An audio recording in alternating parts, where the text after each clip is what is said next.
16 December মহান বিজয় দিবস উপলক্ষে 54 জন প্যারাট্রুপার বাংলাদেশের পতাকা নিয়ে বিশ্ব রেকর্ড করবেন। এই 54 জনের মধ্যে একজন বাংলাদেশ বিনিয়োগ উন্নয়ন কর্তৃপক্ষ বিডার নির্বাহী চেয়ারম্যান আশিক চৌধুরী। তিনি ইনকিলাব মঞ্চের মুখপাত্র ও ঢাকা 8 আসনের সম্ভাব্য স্বতন্ত্র প্রার্থী শরীফ ওসমান হাদির ছবি আঁকা হেলমেট পরে জাম্প করবেন। রোববার প্রধান উপদেষ্টার প্রেস উইং থেকে প্রেস বিজ্ঞপ্তিতে জানানো হয় এ তথ্য। বলা হয় 16 ডিসেম্বর মহান বিজয় দিবসে 54 জন প্যারাট্রুপার বাংলাদেশের পতাকা নিয়ে বিশ্ব রেকর্ড করতে যাচ্ছেন।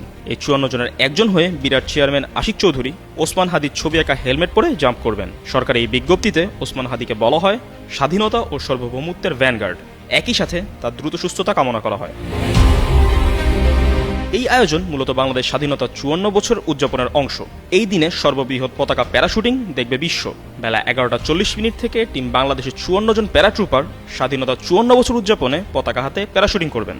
বেলা 11টা থেকে ঢাকার তেজগাঁওয়ের পুরাতন বিমানবন্দরে বাংলাদেশ সেনাবাহিনী, নৌবাহিনী ও বিমান বাহিনী পৃথকভাবে ফ্লাইপোস্ট মহড়া পরিচালনা করবে। এছাড়া চলবে বিজয় দিবসের বিশেষ ব্যান্ড শো। জনসাধারণের জন্য এই বিশেষ আয়োজন উন্মুক্ত থাকবে।